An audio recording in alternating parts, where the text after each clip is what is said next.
उत्तराध्ययन सूत्र के 28वें मार्गगति अध्ययन में 14वीं-15वीं गाथा में जीव और अजीव तत्व के बीच में, चेतन और जड़ के बीच में, आत्मा और शरीर के बीच में, मोक्ष मार्ग और संसार मार्ग के बीच में भेद का जान लेना, उसे कहा भेद विज्ञान। और भेद विज्ञान हो जाए तो कहा जाता है सम्यक्त हो। मात्र दोनों में भेद जानना है, और भेद जान करके आगे का कार्य कौन करेगा कि भेद विज्ञान ही आगे का कार्य कर देगा। यदि यह पक्का हो गया कि मैं तो चैतन्य स्वरूपी आत्मा हूं, और यह साथ में और पक्का हो गया कि मेरे साथ जुड़ा हुआ यह शरीर, यह उद्गल परमाणुओं का स्कंद रूप वर्ण गंध रस स्पर्श गुण वाला, निरंतर सड़न गलन करने वाला, और अंततः यह उद्गल परमाणुओं का पिंड स्कंद है। इस कारण से वह पर्याय है, तो पर्याय तो नष्ट भी होती है, इसलिए नष्ट होने वाला। ऐसा इन दोनों के बीच में भेद जान जाए तो कहा जाता है सम्यक्त्व हो।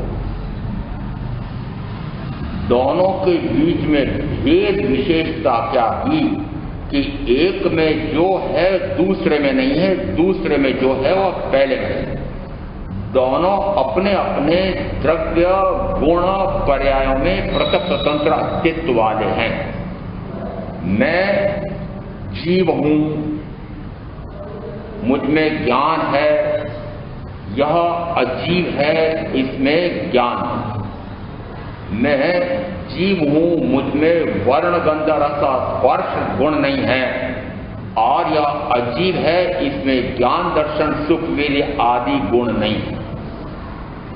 मेरे ज्ञान गुण की जो पर्याय होगी वह उस ज्ञान गुण में से ही मति शुद्ध अवधि मन पर्याय केवल ज्ञान रूप प्रकट होगी, और इसके वर्ण गुण में से काला पीला नीला हरा सफेद, गंध गुण में से सुगंध दुर्गंध, ऐसे अपने अपने गुणों में अपने अपना परिणमन हो रहा है। कोई भी द्रव्य पर द्रव्य में परिणमन कर नहीं सकता, पर द्रव्य के गुण में परिणमन कर नहीं सकता। मैं इस पुद्गल द्रव्य को, पुद्गल द्रव्य के बने हुए शरीर को परिणमा नहीं सकता, पर्यायांतरित नहीं कर सकता। इसके परिणमन को मैं एक समय के लिए भी रोक नहीं सकता।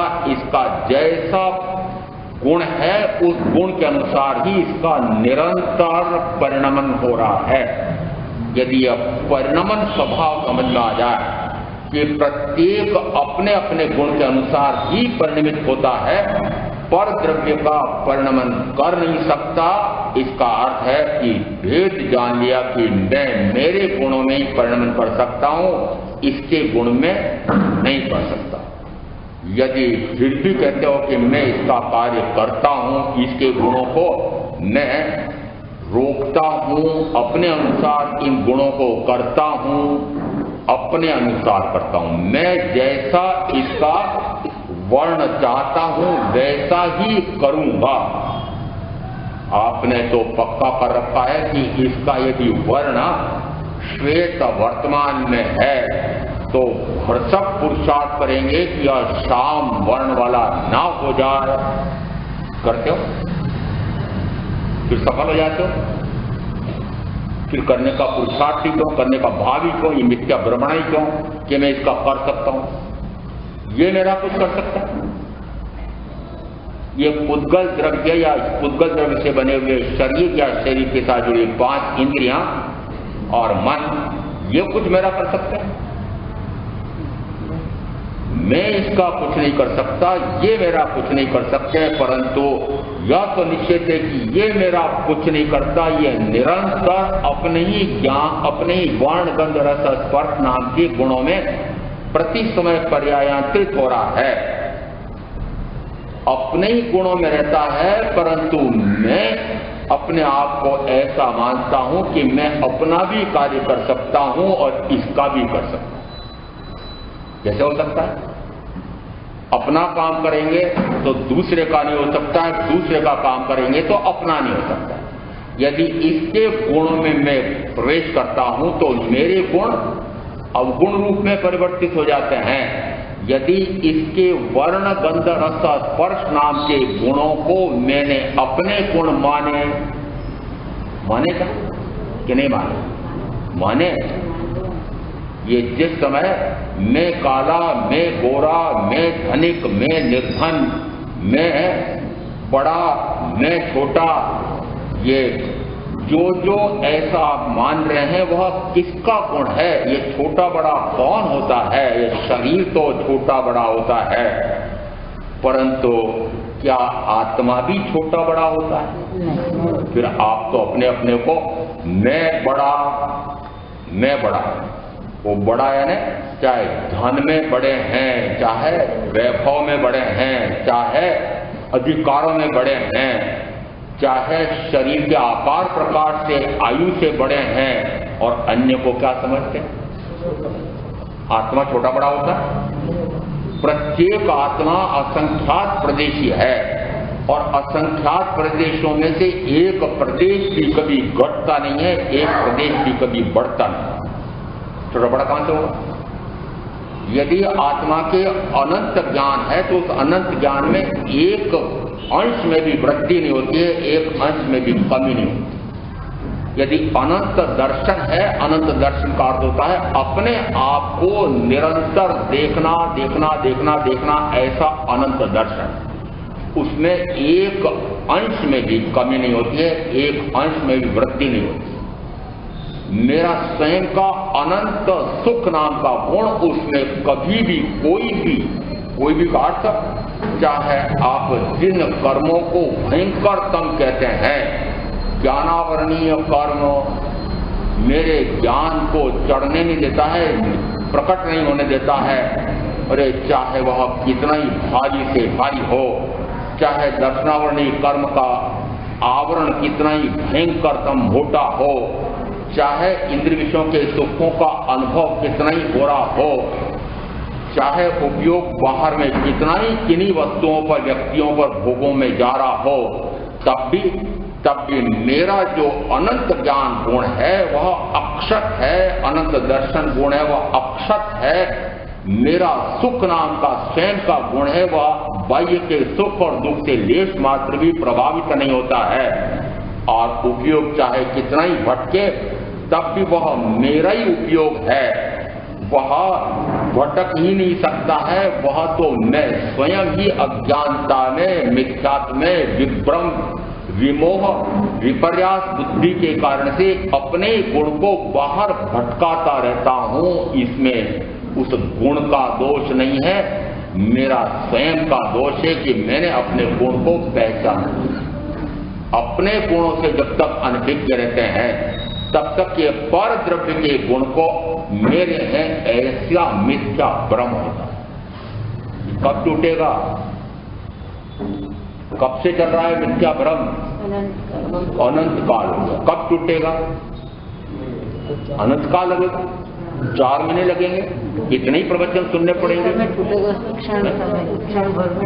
कब तक ऐसे ही करते रहोगे? वस्तुतः यदि दोनों तत्वों में इतनी भिन्नता है, क्यों नहीं समझते हैं कि मैं इससे पूर्णता भिन्न हूं, यह मुझसे पूर्णता भिन्न है। यदि इस आत्मा के ज्ञान गुण से जो जानने में आ रहा है, जो दर्शन गुण से देखने में आ रहा है, जो सुख इंद्रिय विषयों के माध्यम से अनुभव में आ रहा है, जो उपयोग पर पदार्थ में जा रहा है, वे चारों गुण मेरे ही हैं, परंतु मैंने उन गुणों को पर में लगाया, पराये में लगाया। ज्ञान गुण मैं अपने आप को जानूं ऐसा भी कार्य कर सकता है, परंतु निरंतर इस ज्ञान गुण से कौन सा कार्य लिया? पर को जानना। और पर को भी कैसा जानना? पर पराया ऐसा जाना। यदि पर या पराया जान लिया तो ज्ञान गुण वस्तुतः अपने स्वभाव में आ गया है, परंतु पर को स्व और स्व को पर, ये बड़ी विचित्रता है कि जिन जिन को आपने अपने जान रखे हैं, पक्का करो पहले कि कोई मेरा नहीं है, मैं इनका नहीं। अब इन दो में भेद करने के लिए कहा जाता है। यदि दृष्टांत से समझना हो तो यदि काष्ठ लकड़ी, यदि आपने अनुभव किया कि नहीं किया लकड़ी क्या होती, अब तो आपकी गैस आ गई है, लकड़ी से आपका परिचय ही नहीं है। अब पुनः लकड़ी का परिचय आपको जब 70, 80, 90 के होंगे तब, या जब ये शरीर टूटेगा तब लकड़ी का अनुभव होगा। लकड़ी का अनुभव तो आपको है ही नहीं। और वो लकड़ी नहीं है, वह काष्ठ नहीं है, वह मात्र ईंधन नहीं है, वह आग और ईंधन दोनों का समेकित रूप है। आग और ईंधन। और अब इन दोनों का भेद समझना। ईंधन ईंधन का ही था, ईंधन ईंधन का भी है, ईंधन ईंधन का ही होगा। ईंधन इस आग का था नहीं, ईंधन इस आग का है नहीं, ईंधन इस आग का होगा नहीं। यह आग आग रूप ही था, ईंधन रूप नहीं था। यह आग ईंधन रूप नहीं है, यह आग ईंधन रूप नहीं होगा।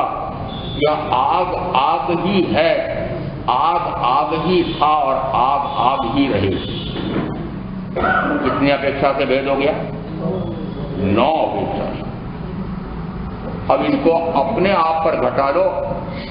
मैं आत्मा और मेरे साथ जुड़ा हुआ है शरीर। यह आत्मा आत्मा का ही था, यह आत्मा आत्मा का ही है, यह आत्मा आत्मा का ही रहेगा।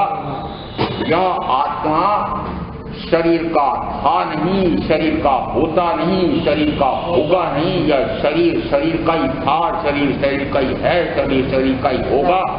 यह शरीर आत्मा का हुआ नहीं, शरीर आत्मा का होता नहीं, शरीर आत्मा का होगा नहीं। कितनी अपेक्षा से भेद आ गया? 12। इतनी भिन्नता का भेद जानते हुए भी अज्ञान में वर्तन कर रहे हैं कि नहीं, मैं इसका था, मैं इसका हूं, मैं इसका ही रहूंगा। यदि ऐसा भाव है तो फिर कहूंगा डूबो मरो। मैं इसका था, मैं इसका था। क्यों? अनादि से अनंत काल से मुझे लग रहा था कि ये शरीर तो मैं हूं, तो मैं तो इसी का तो था, मैं अलग का हूं, मैं अलग का हूं। भान ही नहीं होता है। जिस समय दृष्टांत से समझाते हैं, अब तो इस प्रकार की समस्या नहीं रही, परंतु पहले दूध वाला जिस समय दूध आकर देता था ग्वाला, उस समय आप बाहर से अनुमान कर लेते थे कि आज दूध पतला है। क्या बात है, भैंस पानी में बैठ गई थी क्या? गईरे भैंस पानी में मुहावरा थी, गईरे भैंस पानी में। तो क्या भैंस पानी में बैठ गई थी? ये दूध आज पतला कैसे है?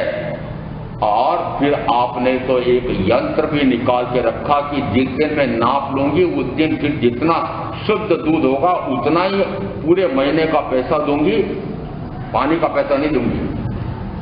अब आपको कैसे पता लगा कि इसमें पानी अलग है और दूध अलग है? आपको सफेद जब दूध ही दिखाई दे रहा है, परंतु आपकी आंखों में कुछ निपुणता है, या आपके पास यंत्र है, या यदि हंस को ला करके बिठा दो या आग के ऊपर उसको रख दो, तो दूध अलग और पानी अलग स्पष्टतः दिखाई देता है। कहते हैं यदि कितना ही पानी मिला हुआ, यदि हंस के समक्ष उसको रखो तो हंस दूध दूध पी लेता है और पानी छोड़ देता है। जिस समय दूध में पानी मिला हुआ था उस समय क्या वह पानी दूध हो गया था? क्या पानी दूध है? क्या पानी दूध होगा? आपने अंतर किया दोनों में? किया ना? पानी पानी की जगह, दूध दूध की जगह। पानी पानी की जगह है, दूध दूध की जगह है। दोनों के गुण अलग अलग हैं। दोनों में कोई गुण समान हो सकता है, कि एक पानी भी द्रव पदार्थ है और दूध भी द्रव पदार्थ है, परंतु फिर भी दूध के गुण अपने आप के अलग हैं, पानी के गुण अपने आप के अलग हैं, और दोनों की अवगाहना भी अपनी अपनी है। अवगाहना क्या? अवगाहना किस कहते हैं? लंबाई। हो गया अवगाहना। अरे अवगाहना ने स्थान का घेरा जाना।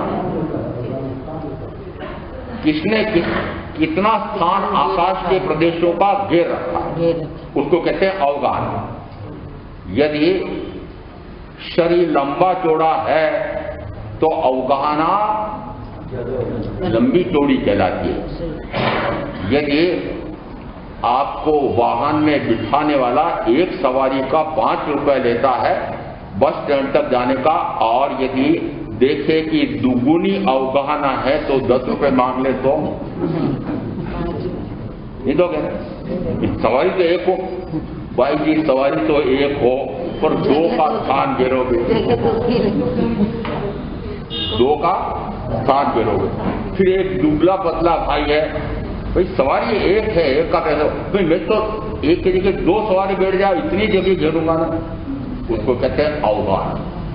यहाँ पर दूध अपनी अवगाहना में है, पानी अपनी अवगाहना में है, दोनों आकाश में अवगाहित करके रह रहे हैं, एक दूसरे के आश्रय पर नहीं है, दोनों साथ हैं, परंतु दोनों की अवगाहना अपनी अपनी है, दोनों के गुण अपने अपने हैं, और दोनों चाहे कितने ही साथ रहें तब भी दूध पानी नहीं होता और पानी दूध नहीं होता।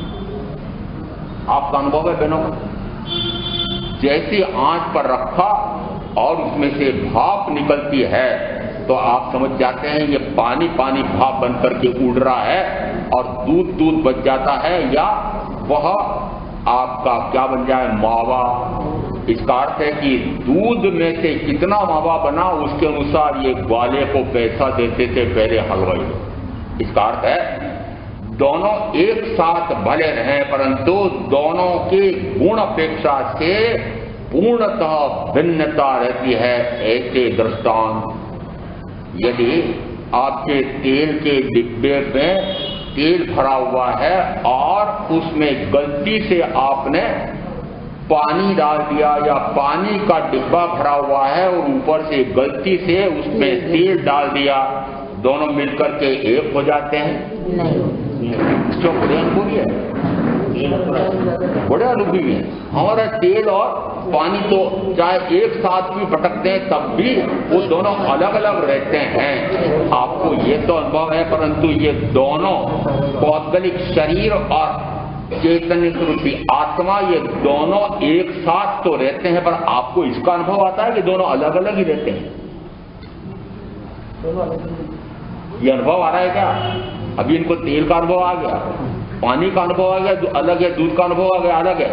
ऐसे ही दोनों एक साथ रहते हैं, परंतु मैं उद्गल द्रव्य से पूर्णतः भिन्न चैतन्य स्वरूपी आत्मा हूं, ऐसा अनुभव आ रहा है क्या? यदि ऐसा अनुभव आता है तो समझना अपने आप का जानना, अपने आप का देखना, अपने आप में रमना, ऐसा तीनों प्रकार के मेरे विशिष्ट गुण प्रकट हो गए हैं, तब कहा जाएगा सम्यक्त्व हुई है। अनुभव किसका आना चाहिए? जब तक यह शरीर में हूं ऐसा अनुभव आता है तब तक कहो कि वह मिथ्या अनुभव है। जब तक इंद्रियों के माध्यम से सुख का अनुभव आ रहा है, यही सुख है ऐसा अनुभव आ रहा है, तब तक समझना कि मिथ्यात्व है। इंद्रिय विषयों में सुख का अनुभव आ रहा है? आ रहा है कि नहीं आ रहा है? आ रहा है। उसी के लिए मत प्रयोग नहीं। इंद्रिय विषयों के लिए दिन रात कहूं कि 24 घंटे कहूं कि जिसने जितना जितना आयुष पूरा कर लिया है, पूरा आयुष हो गया, किसके लिए मर खपरे हो? इंद्रिय विषयों का सुख मिल जाए। किसमें सुख माना?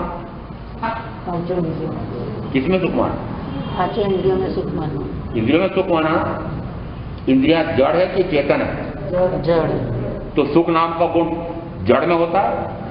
आपने तो जड़ में थे, और रेती में से तेल निकालना, जिसमें जो गुण है ही नहीं उसमें से वो गुण निकालना चाहते हो।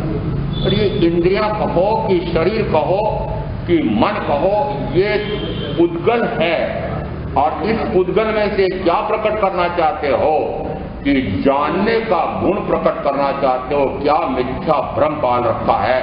वस्तुतः ये सुख आपको जो अभी अनुभव में आ रहा है, वह सुख भी वस्तुतः तो आत्मा का ही गुण है, परंतु अभी वह सुख इंद्रियों के माध्यम से हो रहा है, और बाह्य में कोई व्यक्ति वस्तु स्थितियां हैं, इनके कारण से वह जो सुख, या अधिकांश में कहो कि न्यून से कहो, जो दुख का भी अनुभव आ रहा है, वह सुख दुख पुद्गल जन्य है,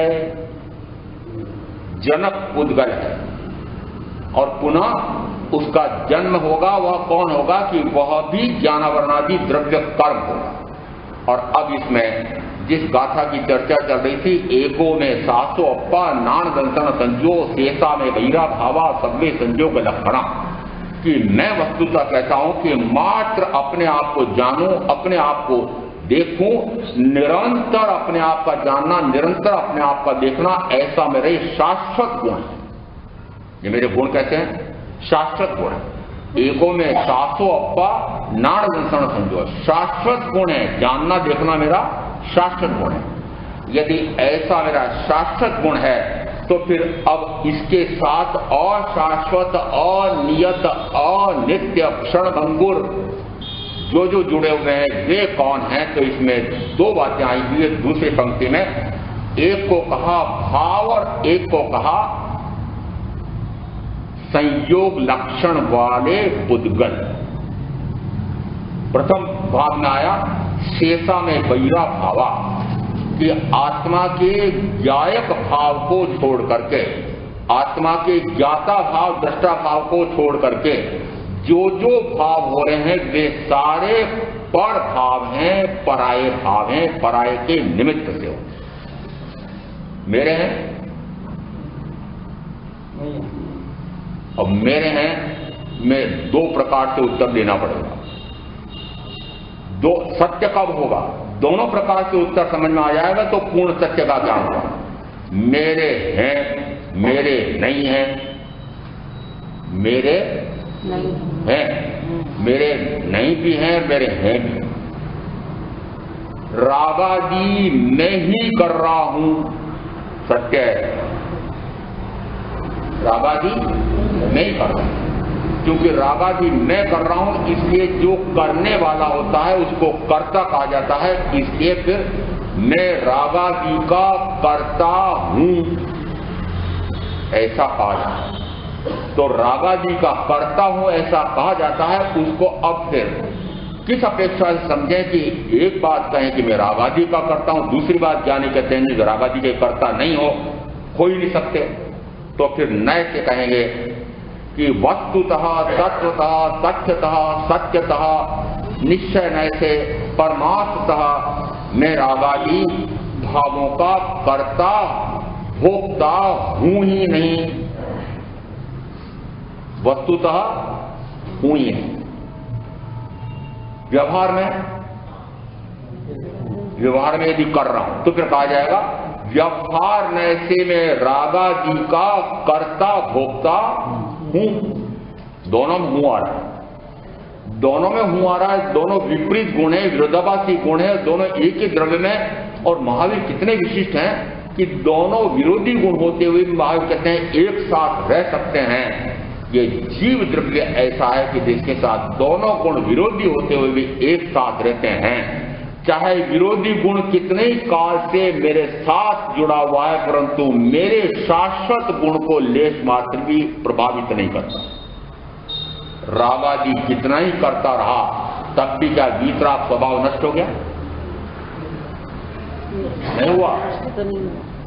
जैसे यदि पक्का हो जाए कि रागादि मेरा स्वभाव नहीं है, तो रागादि से रहित होते से ही परम वीतराग स्वभाव प्रकट हो जाता है। पहाड़ तोड़ने हैं, उसके लिए क्या करना है? जो कर रहे हैं वो मत करो, जो कर रहे हैं वो नहीं करना। जो कर रहे हैं वो मेरा कार्य नहीं था, जो किया जा रहा था वो मेरा कार्य नहीं था, किसी के भराया हुआ कर रहे हैं। कोई काम भराता है ना, बड़े भराते थे ना बच्चे थे जब, वो काम भराया हुआ काम कर रहा हूं। भराया हुआ काम कैसे कर रहा हूं? मैं तो वो काम करना नहीं चाहता हूं, कोई भरा देता है तो कर देता हूं। कैसे कर देते हो? कि रागी व्यक्ति आया और राग भाव करने के लिए उसने आपको प्रेरणा दी, आपने क्या किया? पराया काम किया ना। क्यों किया? क्यों किया? माना ही नहीं कि वो पराया है। मुसीबत वही है, माना ही नहीं कि वो पराया है, माना कि वह मेरा है, माना कि वो अपना ही है, और अपना ही है इसलिए उसके अनुसार कार्य किया। जब अन्य को अपना माना तो अपनापन भूल गए। इसको भूल गए? अपनापन भूल गए और अपना स्वभाव भी भूल गए। अपनापन यानी मैं आत्मा, और अपना जो स्वभाव है वो वीतराग, दोनों भूल गए। किसने भुला दिया? पराया ने भुला दिया। पराया भुला सकता है? फिर समस्या खड़ी हुई। वो भुला सकता है क्या आपको? वो भ्रम में डाल सकता है क्या? वह तो बहुत भ्रम में डालना चाहता है, परंतु मैं भ्रम में पढ़ूं ना पढ़ूं ये मेरे हाथ में। वह तो बहुत राग कराना चाहता है, मैं करूं ना करूं ये मेरे हाथ में। पर ये मेरे हाथ में कब पता लगेगा? कि केवल प्रत्यक्ष वाणी को सदगुरु के माध्यम से सुनकर के पक्का हुआ कि राग मेरा स्वभाव नहीं है, मैं तो कर ही नहीं सकता हूं। ऐसा मैंने आज सुनकर के पक्का किया था। अब परीक्षा कहां होगी? वो 15 दिन बाद जो प्रश्न पत्र आएगा वहां परीक्षा नहीं होगी। परीक्षा कब होगी? प्रवचन पूरा होने के बाद यहां कक्षा में पढ़ा दिया एक सिद्धांत, और फिर बाद में मैं कहूंगा कि अब प्रयोगशाला में जाओ और जो सिद्धांत बताया था उसको प्रयोग करके देखना कि वह सत्य है कि नहीं। अब सिद्धांत बताया। क्या सिद्धांत बताया? राग आदि मेरा स्वभाव नहीं है, राग का कर्ता भोक्ता मैं हो ही नहीं सकता हूं। राग कोई और व्यक्ति कराता है तो उसके चक्कर में आकर मैं कर जाता हूं, भूल जाता हूं, मिथ्या भ्रम में पड़ जाता हूं। अब मैंने पक्का कर लिया है कि दूसरा मुझसे कुछ नहीं करा सकता है, मेरा जैसा गुण है वैसे ही करूंगा। ऐसा तो यहां सिद्धांतशाला में पक्का हो गया। सिद्धांतशाला कौन सी? ये स्थानक का प्रवचन का, यहाँ ये तो हो गई सिद्धांतशाला, और सिद्धांत का प्रतिपादन करने वाले वो मुझे गिन दो। अब प्रयोगशाला वहां क्या होगा? ये कहा था कि अब सिद्धांत बताया है कि दूसरा भराया हुआ काम कराए तो करना चाहो तो करो, मत करना ये कर ही नहीं सकते हो तुम। इतना पक्का होकर के मैंने प्रयोगशाला में फिर प्रयोग करने के लिए आपको भेजा। आप वहां जाके ढेर हो, ढेर वो अंग्रेजी, आपको अंग्रेजी ज्यादा आती है ना। आप वहां जाकर ढेर हो गए ना, आप ध्वस्त हो गए, अपने गुणों से रहित अपने आप को मान जाने। तो यही मेरा स्वभाव, राग रंग में रंगा गए, राग रंग में रंगा गए। स्वभाव कैसा था? तो गीत राग का रंग चढ़ने नहीं दिया और राग का रंग चढ़ने दिया। ये गलती किसने की? भुगतो, भुगत रहे अभी तक तो भुगत दिया, अब क्यों भुगतो? पक्का करो कि अब राग का रंग ना चढ़ने दूं और गीत राग का रंग ऐसा पक्का। ये कल्पना से कहो कैसे भी कहो, ये 5 परमेश जी के अलग अलग रंग हैं, और पता नहीं कौन इस प्रकार का था। मैं सफेद जब कपड़े पहनने वाला, अंदर में भी सफेद श्वेत, अंदर में भी काला नहीं, परंतु मेरा रंग पंच परमेश जी में से साधु साध्वी का रंग कैसा बताया? काला। लो, काले का क्या अर्थ है? काले का अर्थ होता है कि यदि काला रंग गहरा है, अब उस पर दूसरा रंग चढ़ाओ तो चढ़ता नहीं है। इसको कहते हैं साधु साज। यदि वीत राग का रंग चढ़ गया, यदि वैराग्य का रंग आ गया, तो राग का रंग नहीं चढ़ेगा। आपके इसका अर्थ है कि आपने अभी अपने वास्तविक रंग को समझा ही नहीं है। मैं तो वस्तुतः अवर्णमय हूं। मैं कैसा हूं? अवर्णमय, अगंधमय, अरसमय, अस्पर्शमय हूं। यदि ऐसा 2-10 यक्षा प्रगति में स्पष्टता भगवान ने फरमाया कि जीव का स्वरूप कैसा है, कि जीव का स्वरूप अवर्ण, अगंध, अरस, अस्पर्शमय है, तो फिर मैं ये वर्ण, गंध, रस, स्पर्श इनसे प्रभावित क्यों हो रहा हूं? यदि इन दोनों में भेद जान लिया, तो फिर भेद जान लिया तो मैं अपने गुणों में ही अवस्थित रहूं और इसको अपने गुणों में अवस्थित रहने दो। मैं अपने गुणों के अनुसार वृत्ति करूं और इनको अपने गुणों के अनुसार प्रवृत्ति करने दो। दोनों के अलग अलग कार्य हैं, परंतु फिर भी क्योंकि 5 इंद्रियां साथ में लगी हुई हैं, एक इंद्री भी यदि साथ रहती हो तब भी कहते हैं कि उसको प्राण गंवाने पड़ते हैं। एक एक इंद्री के पीछे जीव प्राण गंवाते हैं। ऐसा उत्तराधन सूत्र के प्रमास्था नाम के 32वें अध्ययन में आया है कि मात्र स्पर्श इंद्री के भोग के पीछे वह हथिनी मारी जाती है। ऐसे दृष्टांत देकर के एक एक इंद्री, यदि जिव्वेंद्री के जरा से आटे के लोभ में कांटे में फंसे हुए को खाने के लिए मछली प्राण गंवा देती है, ऐसे सूत्रकार ने अलग अलग दृष्टांत देकर कहा कि एक इंद्री के पीछे भी प्राण गंवाने पड़ते हैं। आपके पास अभी कितनी है? मजा आ गया, मजा आ गया। एक साथ 5 और 5 के बाद ऊपर उसका राजा। हाँ, मजे करो। यदि एक इंद्री के पीछे भी प्राण गंवाने पड़ते हैं तो 5 इंद्रियों का जो भोग भोगेंगे तो उसका क्या हाल होगा? सोचो कितनी बार मरना पड़ेगा, कितनी बार जन्मना पड़ेगा। इसलिए कहा जाता है कि जिस समय इंद्रियां हैं तो इंद्रियों की पूर्ति के लिए जो जो कार्य कर रहे हो वह कार्य एक शब्द में ले लें, रागादि भाव। एक शब्द में सारे शब्द ये रागादि भाव, क्योंकि रागादि का भाव मैं वर्तमान में स्वयं कर रहा हूं, इसलिए मैं रागादि का कर्ता कहलाता हूं। रागादि का कर्ता कहलाता हूं।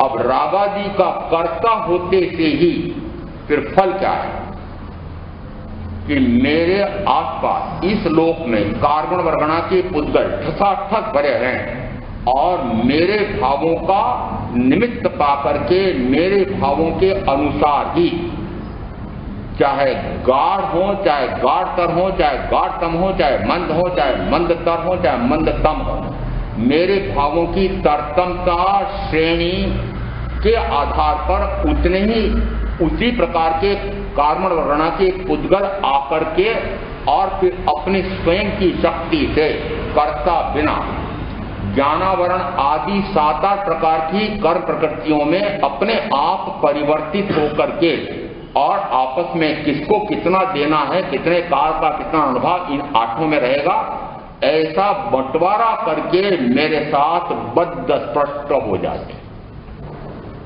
उनको नाम देंगे ज्ञानावरणादि द्रव्य कर्म। क्या नाम दिया? किससे बने? कि रागादि भाव कर्म। तो रागादि भाव कर्म पहले मैंने किया, उसके कारण से ज्ञानावरणादि द्रव्य कर्म का उपार्जन हुआ। ज्ञानावरणादि द्रव्य कर्म में से अब कोई भी गिन लो कि एक मोहनी कर्म, उस मोहनी कर्म में से एक चारित्र मोहनी और चारित्र मोहनी में से एक दर्शन मोहनी के बल से राग मोहनी वेदनी कषाय कर्म उदय में आता है और बाह्य में एक साता वेदनी कर्म के उदय से साता पहुंचाने वाला व्यक्ति या मनोज्ञ वस्तु सामने आती है और पुनः रागादि या रतियादि का भाव होता है। यदि पुनः रागादि रतियादि का भाव हुआ तो फिर क्या होगा? ज्ञानावरणादि द्रव्य कर्म का पुनः बंध। ज्ञानावरणादि द्रव्य कर्म का बंध जब वापस उदय में आएगा तब क्या करोगे कि रागादि भाव कर्म। इसका अर्थ है कि रागादि भाव कर्म से ज्ञानावरणादि द्रव्य कर्म, ज्ञानावरणादि द्रव्य कर्म के उदय में फिर रागादि भाव कर्म, रागादि भाव कर्म से पुनः ज्ञानावरणादि द्रव्य कर्म, भाव कर्म से द्रव्य कर्म, द्रव्य कर्म से भाव। जब बहुत छोटे बच्चे थे तब मुझे कहानी सुनने का, मुझे कौन सबको होता है, कहानी सुनने का बड़ा चाव। कहानी सुनाओ, एक राजा को भी ऐसी धुन सवार हुई, कहानी सुनाओ।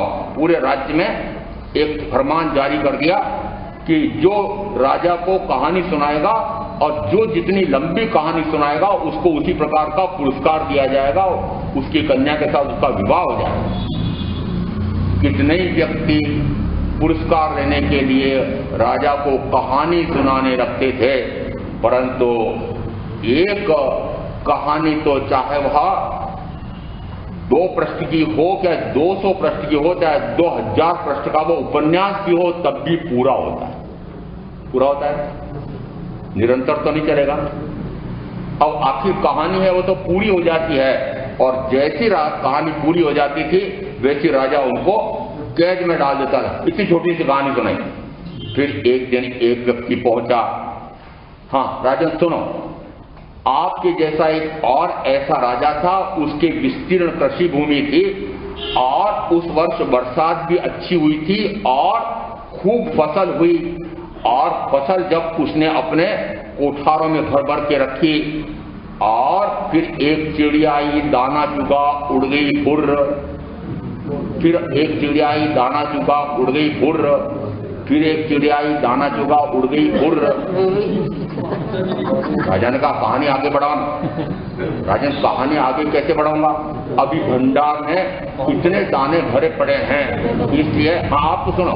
एक चिड़िया आई, दाना चुगा, उड़ गई फुर्र, और करते करते पुनः बरसात आ गई और फिर इतनी फसल आ गई और फिर भंडार भर गए। हाँ सुनो राजन, एक चिड़िया आई, दाना चुगा, उड़ गई फुर्र।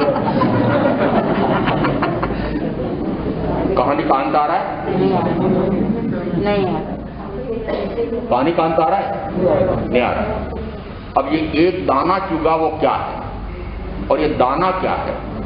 ये एक दाना एक चिड़िया ने चुगा, इसका अर्थ है एक नौकार सी की, एक व्रत किया, एक उपवास किया, एक प्रतिक्रमण किया, एक दाना चुगा, उड़ गई फुर्र। भंडार कितना भरा हुआ है?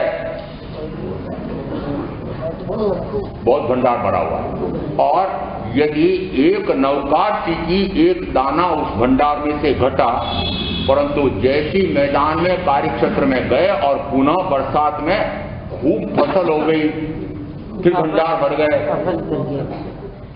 खाली होगा? नहीं होगा। द्रव्य कर्म से भाव कर्म और भाव कर्म से द्रव्य कर्म, तो ये द्रव्य कर्म का भंडार निरंतर क्यों बढ़ता जा रहा है कि निरंतर भाव कर्म में रागादि का भाव। इस कहानी का अंत आएगा? अनंत काल हो गया है, इसी कहानी में झूल रहे हो। किसमें? इसी कहानी में। अंत करना है? अंत करना है क्या?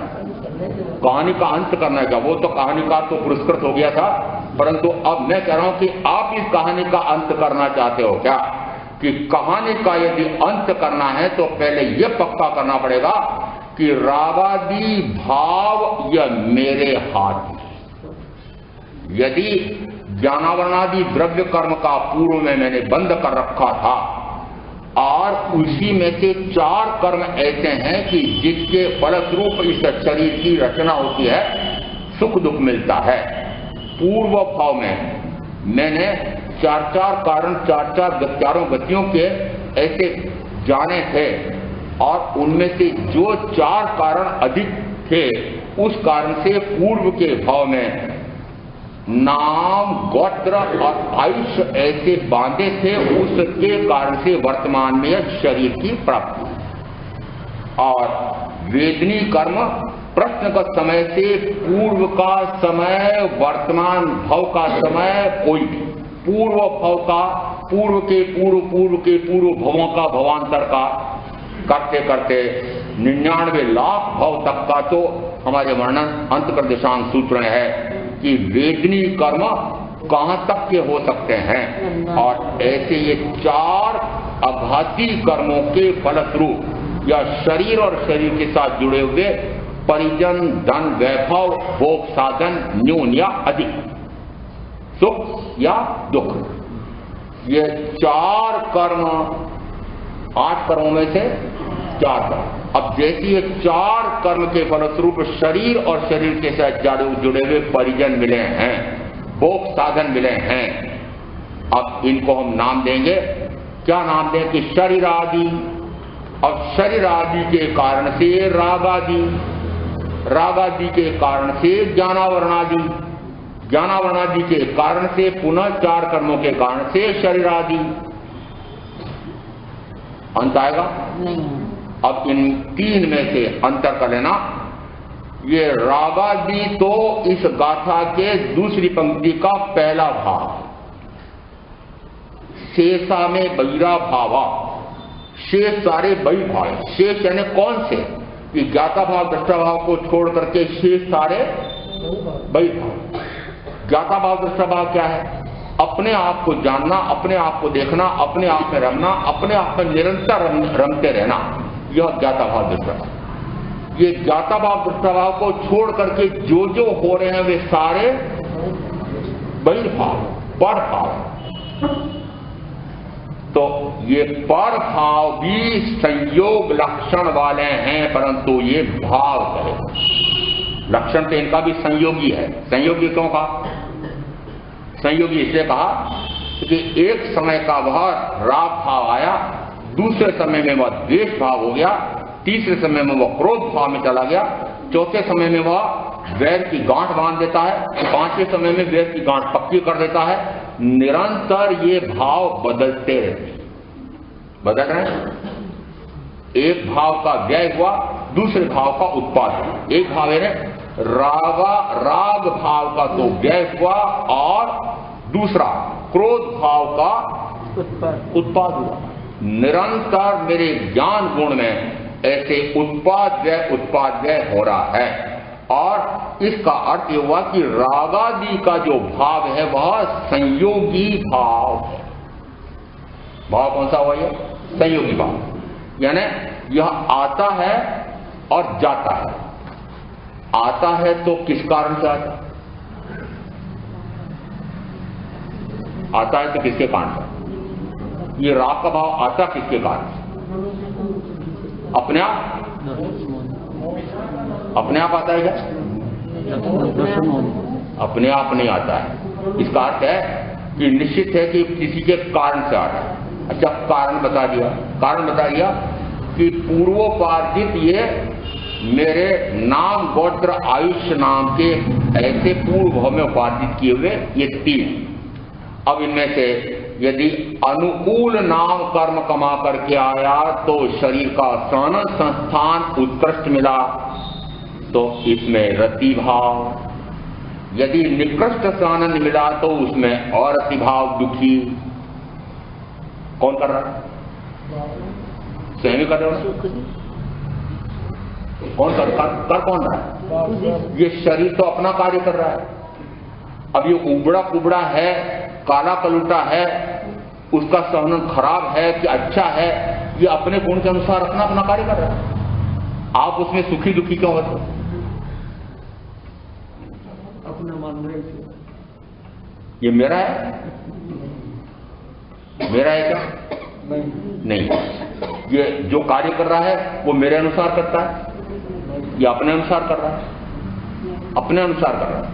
आप क्या चाहते हैं कि चाहे पूर्व में ऐसा निकृष्ट नाम कर्म का बंध किया था और उसके कारण से ऐसा निकृष्ट शरीर का सानंद संस्थान मिला है, परंतु बढ़िया भोजन खिला पिला करके, औषधियां ले करके, और न जाने कौन कौन सी इसको बलिष्ठ पुष्ट करने के लिए और न जाने कितनी औषधियां लेकर के, और यदि जरा सा भी रोग आ जाए तो कितनी औषधियां चिकित्सक से संपर्क करके इसको निरोगी रखने का पुरुषार्थ करते हैं, बलिष्ठ पुष्ट रखने का पुरुषार्थ करते हैं, सानंद बढ़िया हो जाए इसका पुरुषार्थ करते हैं। हो जाता है? हो जाता है क्या? हो भी जाए, साताविधि का पुण्य का उदय है तो हो भी जाए, और ना हो तो फिर जब ना हो तब क्या करते हो? यदि आपकी इच्छा के अनुसार यह ना करे तो फिर क्या करते हो? हाँ, फिर हार मान के बैठ जाते हो, ये तो अपने स्वभाव के अनुसार कर ही रहा है, मैं क्या करूं। पहले मान लो कि जो अपने स्वभाव के अनुसार ही करेगा, चाहे मैं इसके साथ होते हुए भी निरंतर इसका सड़न गलन इसका स्वभाव है, वो वैसा ही करेगा। इसका अर्थ है कि मैं इसका कुछ नहीं कर सकता, फिर भी करने का भाव करके, मिथ्या भाव करके, मिथ्याभिमान करके कर्म का आश्रव बंद कर। कितनी विचित्रता है कि वस्तुतः मैं पर द्रव्य में कुछ करने में समर्थ नहीं हूं, पर करने का मात्र भाव करता हूं, करता तो कुछ भी नहीं, मात्र भाव करता हूं। क्यों? क्योंकि मेरे हाथ में भाव करना ही है और कुछ कर ही नहीं सकता, क्योंकि पुद्गल का काम मैं कैसे करूंगा? पौद्गलिक भाव कर सकता हूं। रागादि पौद्गलिक भाव किया मात्र, ये रागादि भाव ही है, किया क्या? ये तो और कुछ भी नहीं किया, रागादि भाव किया, और रागादि भाव करते से ही ज्ञानावर्णादि द्रव्य कर्म का पहाड़ लग गया। किसने लगाया? किसने किया? स्वयं ने, खुद ने। दोषी कौन? खुद ही। दोष किस पर डालते हो? दूसरों पर। बस यही गड़बड़ हो गई। दोष दूसरे का नहीं है, न तो कर्म को दोष दो, न कर्म के निमित्त में आने वाले अनुकूल या प्रतिकूल व्यक्ति वस्तु स्थिति को दोष दो, न काल को दोष दो, न जमाने को दोष दो, न अड़ोसी पड़ोसी मित्र को परिजन को दोष दो, न मित्र को न शत्रु को दोष दो। दूसरा कुछ नहीं करा सकता है, मैं कर रहा हूं, मेरा दोष। किसका दोष है? क्योंकि रागादि का करने वाला तो मैं हूं।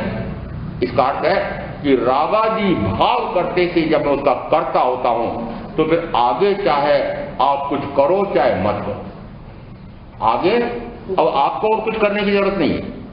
यदि कई लोगों का अनुभव है कि किसी कारखानेदार से इन्हें 1000 अमुक प्रकार की वस्तुएं चाहिए, ये वहां जाकर के आदेश दे देते, आदेश देकर के कुछ अग्रिम दे देंगे या वादा कर देंगे या पूरा पैसा जमा करा देंगे, और उसके बाद का कार्य कौन करेगा?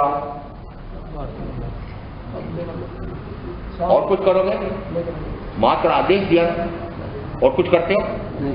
और तो कुछ नहीं करते हो, और कुछ नहीं करते, और आपने जैसा आदेश दिया वैसा उस समय के अनुसार वो उतनी वस्तुएं बना करके आपको दे देता है। इसका अर्थ है आगे के काम में आप कुछ नहीं करते। उसी प्रकार से मैं मात्र रागादि भाव करता हूं, ऐसा मानो आगे का काम मैं कुछ नहीं कर रहा हूं। आगे का काम कौन कर रहा है?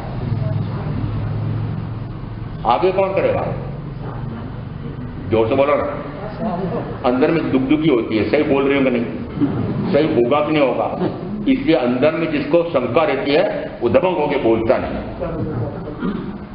कि आगे का काम कार्मण वर्णना का पुद्गल स्वयं करेगा। कौन करेगा? कार्मण वर्णना का पुद्गल स्वयं करेगा। करेगा किसके अनुसार? आदेशानुसार। किसके अनुसार करेगा? आदेशानुसार करेगा।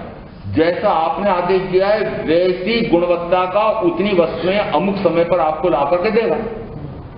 उसी प्रकार से आपने जैसा आदेश दिया है, अब आदेश कैसा देते हैं?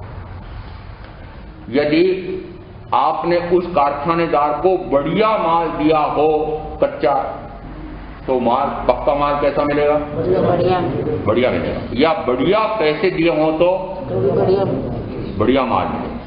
चाहे बढ़िया पैसे दो न चाहे बढ़िया माल दो, फिर पक्का माल भी बढ़िया मिलेगा। और मान लो पैसे कम दिए तो घटिया माल देगा। यहाँ कानून, इसमें अध्यात्म में क्या होगा, कर्म के आश्रमण में क्या होगा? बढ़िया माल किसको कहते हैं कि आपने खूब राग रंजित होकर के दूसरे के साथ मजे लिए हैं, इंद्रिय विषयों का भोग भोगा है। माल कैसा दिया? कैसा दिया माल? बढ़िया माल दिया ना। फिर क्या आएगा? अरे कर्म कैसे आएंगे? घटिया आएंगे कि बढ़िया आएंगे? बढ़िया कौन से होंगे? अरे बढ़िया कहने का क्या समझना है? बढ़िया माल का देता है चिकने कर्म, गाढ़ बंद। गाढ़ बंद क्यों?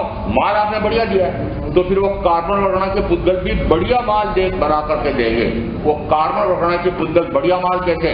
कि वो ज्ञानावरणादि सातों आठों प्रकार के कर्म यदि आपने राग द्वेषादि गाढ़ भाव किए हैं तो वह कर्म भी गाढ़ बंद करके आपके पास चिपक कर जाएगा। दोष किसका रहा? मेरे महाराज मोहनी कर्म बहुत चिकने हैं, महाराज मेरे अंतराय कर्म तो इतना भारी पड़ा हुआ है, जी करो ठीक तो क्या करो महाराज, ज्ञानावरणी कर्म मेरे इतना है, चढ़ता ही नहीं, ज्ञान चढ़ता ही नहीं है। और फिर आपके प्रवचन तो कुछ अजीब ही होते हैं, ये ऊपर के ऊपर हमारे सिर के ऊपर से निकल जाते हैं लोग, सिर के ऊपर से निकल जाते हैं। जिस समय ये भोजन के लिए बैठे प्रीति भोज में, और यदि मेजमान आपको मेहमान बढ़िया गरिष्ठ माल ला करके दे, यदि बादाम का देसी घी का हलवा परोस दे, क्या लपालप चटाचट खा लेते। और यदि यहाँ थोड़ा सा गूढ़ तत्व निकल करके आ गया और ये महाराज आज तो सिर के ऊपर चले गए, वहां कैसे लपालप खा लेते? वहां ये नहीं कहते हमारा पेट खराब हो रहा है, वहां नहीं कहते। अरे वहां कहना सीखो कि मुझे ऐसा गरिष्ठ नहीं खाना। यहां तो गरिष्ठ से गरिष्ठतम ही मेरे काम का है, और गरिष्ठतम ही मेरे काम का है। कौन सा? ये कहानी कैसे मेरे काम के नहीं है, तवन गायन भी मेरे काम के नहीं है, ये मैंने कितने बार सुन ली। ये मान लो ये जो माल है वो आपको लगता है गरिष्ठ, और यही माल आपको मुक्ति में ले जाने वाला है। मुक्ति में कौन ले जाना? ये सिद्धांत यदि समझ में आ गया कि ये सारा दोष तो मेरा है, न ज्ञानावरणी कर्म का दोष है, न मोहनी कर्म का दोष है, न दर्शन मोहनी मिथ्यात्व नामे कर्म का दोष है, और न अन्य किसी का दोष है, सारा दोष मेरा स्वयं का है। अब वो मेरा दोष यदि पूर्व में मैंने ऐसा कर लिया था तो पूर्व में करने का मैं कारण बता सकता हूं कि पूर्व में मैं अज्ञान में था, पूर्व में मैं मिथ्यात्व में था, मुझे सत्संग का अवसर मिला नहीं था। सत्संग का अवसर भी मिला तब भी बुद्धि भ्रष्ट हो रही थी, सत्संग का अवसर मिला तब भी मन नहीं मिला था, असंधि पंचेंद्रिय था तब तक। पूर्व में मुझे इस प्रकार का साक्षात तीर्थंकर परमात्मा का भी सब समागम प्राप्त हुआ था, परंतु मैं 5 इंद्रियों के भोगों में ऐसा ग्रद्ध हो रहा था कि उनकी वाणी भी मुझे समझ में नहीं आई। आप भले भगवान कुछ भी कहें, मुझे तो जो अपने हाथ में इंद्रिय विषयों का सुख है उसका अनुभव आ रहा है। आप कहते हो आत्मा में अनंत सुख है, परभाव में सुख है, और मोक्ष में अनंत अव्यवहार सुख है। आप मेरा वर्तमान में जो मुझे सुख मिल रहा है उसको तो छुड़ाना चाहते हो और कहते हो पर भाव की बात करो, पर भाव में सुख मिलेगा। जो वर्तमान में मेरा वो भोग लेने दो महाराज। मुझे क्या कहते हो? मुझे भी कहते हो महाराज वर्तमान में इतने सुख मिले हुए हैं, और भले भाव से ये जैनी जितने हैं वो कहते हैं बहुत धनवान होते हैं और बहुत परिग्रह होता है, भोग सामग्री इनके पास बहुत होती है। तो ये सुनना इसलिए नहीं आना चाहते हैं। एक कॉलोनी में इसी प्रकार की कक्षा लगती थी, कुछ बहनें आती थी, वो नई उम्र की बहनें भी आती थी, तो उन्होंने अपनी सहेलियों को कहा कि तुम भी चलो ना, अपने चाचा की कक्षा चल रही है। क्या कहेंगे महाराज? यही कहेंगे इंद्रिय विषयों का भोग भोग रहे हो, मजा ले रहे हो, कर बांधोगे, चतुर्गति में भटकोगे, होगा जो देखा जाएगा। अभी मिले हैं बड़ी मुश्किल से, इतने बढ़िया भोग साधन मिले हैं, इतना बढ़िया शरीर मिला है, इतने शरीर सोचने वाले पति अच्छे मिले हैं, ऐसा बढ़िया बंगला कोठी मिले हैं। हमें नहीं आना, हमें तो इसमें मजा आ रहा है। क्या आ रहा है? किसमें मजा आ रहा है? आ रहा है कि नहीं आ रहा है? बोलो। आ रहा है। तो जिस समय साक्षात तीर्थंकर भी मिल जाए उस समय भी खाली लौट आए थे, इसलिए कि उस समय इंद्रिय विषयों के सुख को ही सुख मान रखा था और उसी में मजा आ रहा था। तो हो सकता है कि पूर्व में इस प्रकार की सद्गुरु मिले हो भी, परम सद्गुरु मिले थे तब भी मैं सजग नहीं हो पाया।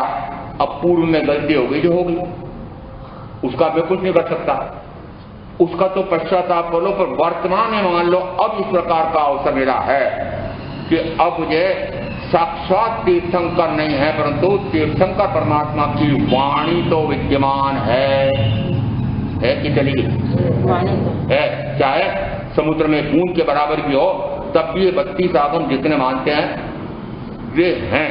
और उनको, उनके रहस्य को, मर्म को समझाने वाले कोई ना कोई सद्गुरु भी मिलते हैं। इसका अर्थ है कि पूर्व में मैंने गलती की तो कर ली होगी, अब यदि इतने अनुकूलताएं मुझे मिली हुई है तो फिर मैं अब गलती क्यों करूं? अब गलती क्या गलती अब नहीं करना? क्या गलती अब नहीं करना कि दूसरा मुझसे कोई भी विकार का भाव करना चाहे, मैं चाहूं तो करूं, चाहूं तो ना करूं, करूं तो मरूं, ना करूं तो तिरूं, करूं तो मरूं। दूसरा जैसा आपको कराना चाहता है वैसा करो तो मरो, ना करो तो तिरो। इसका अर्थ है कि इन 3 संयोगों में से एक संयोग है शरीर आदि का, वह जितना मेरा आयुष का काल है उतने काल तक शरीर रहेगा। जितना आयुष का काल है उतने समय तक परिजन धन वैभव मेरे साथ रहें, आवश्यक नहीं, छोड़ सकता हूं, छोड़ दिया। आपको पूछ रहा हूं, नहीं छोड़ा तो माना ही नहीं पराया, माना ही नहीं कि पराया है तो पराया तो छूट जाता है, पराया की प्रीति छूट जाती है।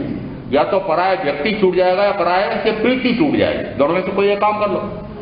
यदि पराया मान लिया तो ये पक्का हो गया कि शरीर आदि मैं नहीं हूं, तो शरीर और शरीर के साथ जुड़े हुए सारे संयोगी हैं, तो ये तो हो गए संयोगी पुद्गल द्रव्य, ये तो पुद्गल है।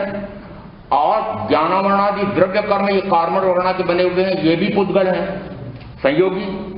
प्रति समय ये ज्ञानावरणादि द्रव्य कर्म या ज्ञानावरणादि 7-8 प्रकार के द्रव्य कर्मों से बना हुआ संगीभूत एक सूक्ष्म कार्मण शरीर, तेजस शरीर, औदारिक शरीर, ये सूक्ष्म, ये थोड़ा स्थूल है। ये तीनों शरीर प्रति समय बदल रहे हैं। तीनों शरीर कौन कौन से? औदारिक शरीर वर्तमान में जो मिला हुआ है प्रति समय बदल रहा है, बदल रहा है। कार्मण शरीर जैसे जैसे मैं शुभाशुभ भाव करता हूं प्रति समय शुभाशुभ भाव बदल रहे हैं, तो उनके कारण से ज्ञानावरणादि कर्म प्रति समय बदल रहे हैं, तो उनका संगीभूत एक सूक्ष्म शरीर कार्मण शरीर और उसी के साथ तेजस शरीर ये प्रति समय बदल रहे हैं। इसका अर्थ है कि ये 2 इसमें ऐसे हैं कि जो पुद्गल हैं, और ये पौद्गलिक संयोग निरंतर बदल रहा है मेरे साथ एक रूप में एक जैसा, कभी भी ना शरीर आदि न ज्ञानावरणादि रहते।